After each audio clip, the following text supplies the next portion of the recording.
Như vậy là chặng đua thứ 11 của mùa giải MotoGP 2025 cũng đã khép lại với chiến thắng mà chúng ta đã có câu trả lời trước khi chặng đua này diễn ra.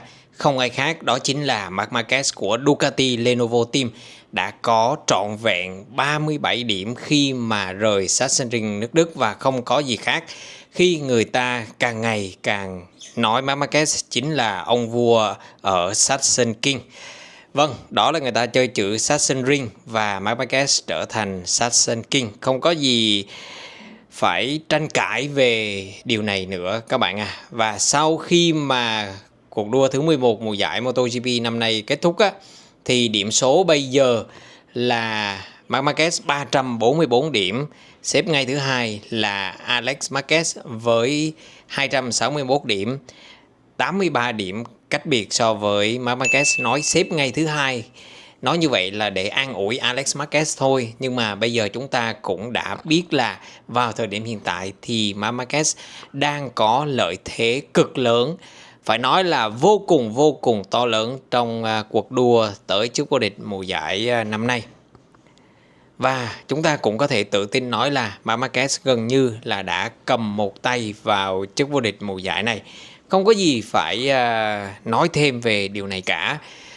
Francesco Bagnaia về đích ở vị trí thứ 3 ở Sachsenring và qua đó kiếm thêm được 25, 20, 16, kiếm thêm được 16 điểm, và điểm số của Bagnaia bây giờ là 197 điểm. Cơ hội giành chức vô địch của Bagnaia mùa giải năm nay coi như là đã tan như bong bóng xà phòng rồi. Khoảng cách lúc này với Marc Marquez đã là 147 điểm, và nếu muốn nuôi lại hy vọng giành chức vô địch thì Marc Marquez một là phải gặp không may trong những chặng đua từ đây đến cuối mùa giải, và Bagnaia phải giành chiến thắng gần như là tất cả toàn bộ những cuộc đua sprint cũng như là cuộc đua GP vào chủ nhật.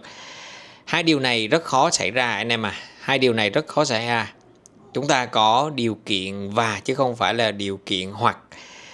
Marc Marquez phải thi đấu vật vờ và Bagnaia phải thi đấu cực kỳ thăng hoa. Người ta tính được rằng thì nếu như Alex Marquez mà giành chiến thắng tất cả những cuộc đua sprint và cuộc đua chính từ đây cho đến cuối mùa giải và Marc Marquez về nhì trong tất cả những cuộc đua này thì Alex Marquez sẽ giành được chức vô địch, nhưng mà với khoảng cách chỉ là 5 điểm thôi. Chỉ với 5 điểm. Nếu chúng ta suy ngược lại, chúng ta thấy là điều này gần như là không thể. Nói như vậy để thấy được là cơ hội của Bagnaia đã tan vỡ rồi, không còn gì để nói cả.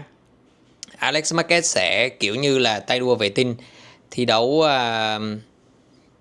hết mình mỗi chặng thôi. Còn Marc Marquez thì hoàn toàn thống trị và có lợi thế rất lớn từ đây cho đến hết mùa.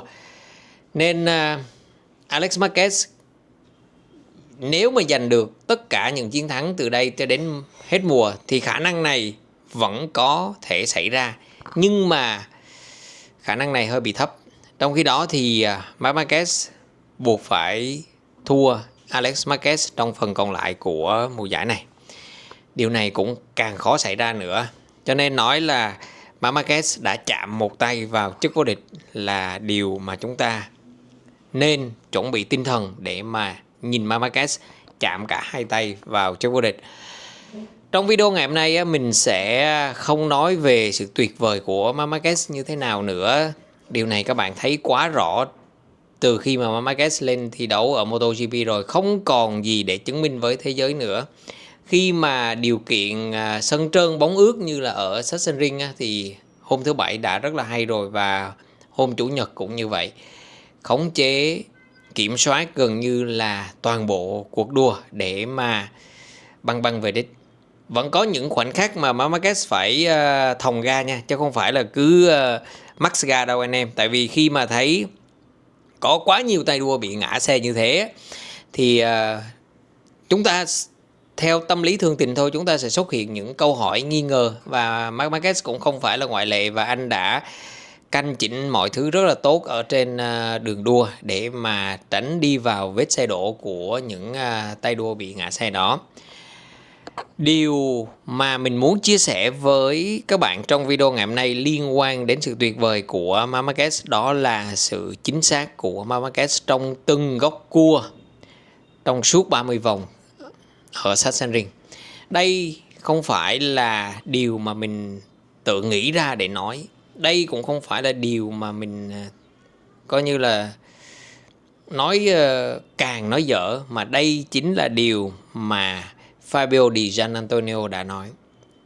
Khi mà chạy sau Marc Marquez á, thì Fabio Di Giannantonio mới thấy là tất cả những cái khúc cua mà Marc Marquez vượt qua thì gần như là tất cả như một, vòng nào cũng như vòng nào, tức là có sự chính xác gần như là tuyệt đối.